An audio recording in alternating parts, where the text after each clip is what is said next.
আমি কাকু যখন মারা গেল তখন আর কেউ যত্ন করে না, কেউ করে না, আমার একটু যত্ন করে না, কেউ যত্ন করে না।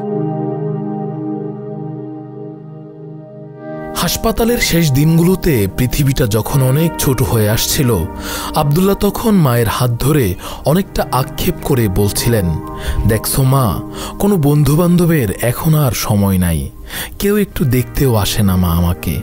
থাক মা, কেউ আসুক আর না আসুক, তুমি আমার পাশ থেকে যেও না, তুমি থেকো আমার পাশে। বাস আরে বন্ধু বান্ধব রে, আর এখন কারো সময় নেই। আমি বলছাবো তুমি বলছো, তাহলে চামো তুমি একটা কথা বলবো, আমি আমি বলছি বা বলো, চামো কেউ পাশে থাকুক আর না থাকুক, তুমি যেন আমার পাশের থেকে নড়ে না, আমার তো কিছু নেই, আমি কি দেবো। মা আব্দুল্লাহর হাতটা শক্ত করে গালের সাথে চেপে ধরলেন। না, আমি আমার আব্বাকে ছেড়ে যাব না। এর কিছুক্ষণ পরেই আব্দুল্লাহ চলে গেলেন, মাকে রেখেই চলে গেলেন। এই পৃথিবী, আত্মীয় স্বজন, জাগতিক মায়া আর রক্ত দিয়ে অর্জিত 24-এর স্বাধীন বাংলাদেশ ছেড়েই চলে গেলেন। বলছিলাম যশোর বেনাপুলের শহীদ আব্দুল্লাহর কথা। শহীদ সোহরাওয়ার্দী কলেজের রাষ্ট্রবিজ্ঞান বিভাগের 3য় বর্ষের ছাত্র ছিলেন তিনি। পরিবারের 4 ভাই বোনের মধ্যে সবার ছোট। ঢাকায় বড় বোনের বাসায় থেকে উচ্চশিক্ষা নিয়ে জীবনে অনেক বড় হওয়ার অঙ্গীকার ছিল তার, কিছুই আর হলো না। তারা কি ফিরবে আজ?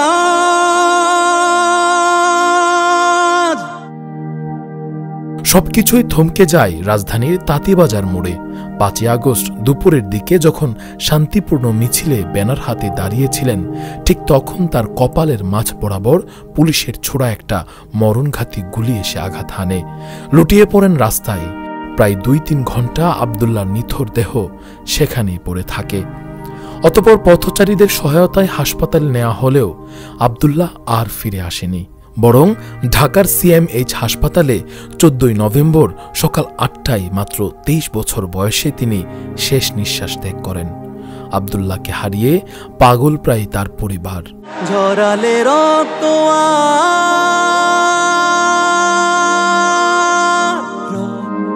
পরিবারের ছোট আব্দুল্লাহ নেই, তাই যেন সংসারের সুরটাই হারিয়ে গেছে। তাই তো জুলাই নিয়ে আমাদের উচ্ছ্বাস শেষ হয়ে গেলেও আব্দুল্লাহর দুঃখিনী মায়ের চোখের অশ্র এখনো ফোরায়নি, এখনো ঝরঝর করে কেঁদে যান, আমার আব্বাটা কই, আমার আব্বাটা নাই কেন। আমার ছোট ছেলে বলে আমি আব্দুল্লাহ নাম একবার আব্দুল বলতাম, একবার আমার আব্বা বলতাম, একবার চাচা বলতাম, একবার আমার শ্বশুর বলে ডাকতাম, একদম বাপ বলতাম, এইরকম করতাম। খুব ফ্রি ছিল আমার সাথে। বাবার কাঁধে সন্তানের লাশ পৃথিবীর সবচেয়ে ভারী বস্তু। সেই বাবা তীব্র শোক কাটিয়ে বুক টান করে বলেন, আমি শহীদের বাবা, আমার ছেলের মতো হাজারো শহীদের কারণে স্বৈরাচার বিদায় হয়েছে, আমি এতে খুশি, আমি শহীদের বাবা হিসেবে গর্বিত। আমার নিজের আল্লাহর তরফ থেকে আমি খুব গর্ব করি, কারণ আমার ছেলে শহীদ হয়েছে। আজকে আমার ছেলে যদি শহীদ নয় তো এই স্বৈরাচার সরকার এই দেশ থেকে যেত না। যার কারণে আমার ছেলে শহীদ হয়েছে, আমি একজন শহীদের বাবা, একজন শহীদের বাবা হিসেবে আমি খুব গর্বিত। তারা কি ফিরবে আজ? তারা কি ফিরবে আজ সুপ্রভাতে? চাচ্চু নেই, তাই এখন আমাকে আর কেউ যত্ন করে না বলেই ফুপিয়ে ফুপিয়ে কাঁদছেন আব্দুল্লাহর 10 বছর বয়সী ভাইপো। আমি কাকু যখন মারা গেল তখন আর কেউ যত্ন করে না, কেউ করে না, আমার একটু যত্ন করে না, কেউ যত্ন করে না আমার।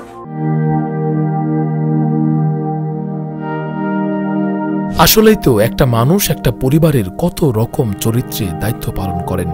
তিনি চলে গেলেই বোঝা যায় শূন্যতাটা কত বেশি চারপাশ জুড়ে। আব্দুল্লাহর ভাই এবং এলাকাবাসীর দাবি, বেনাপোল পৌরসভার প্রবেশদ্বারে থাকা প্রধান ফটকের নাম পরিবর্তন করে শহীদ আব্দুল্লাহ গেট নির্ধারণ করা হোক, পাশেই আব্দুল্লাহর নামে একটা স্মৃতিফলক হোক। পৌর গেটটা শহীদ আব্দুল্লাহর নামে হোক, এটা আমাদের চাপ। তা আমরা যতগুলো মানুষ আছে আব্দুল্লাহর পরিবারের প্রতি আমাদের সবাই সুদৃষ্টি আছে।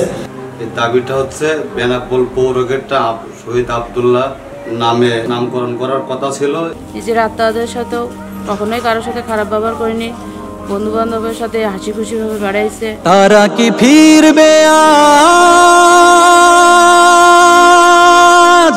তাদের দাবি একজন আব্দুল্লাহর ত্যাগ অন্তত স্মৃতিতে সংরক্ষিত থাকুক, যাতে পরবর্তী প্রজন্ম এর থেকে অনুপ্রাণিত হয়। আব্দুল্লাহ চলে গেছেন, হাজারো আব্দুল্লাহ নিজেদের জীবন দিয়ে আমাদেরকে একটি নতুন স্বাধীনতা দিয়ে গেছেন। আমরা কি তার সৎ ব্যবহার করতে পারছি?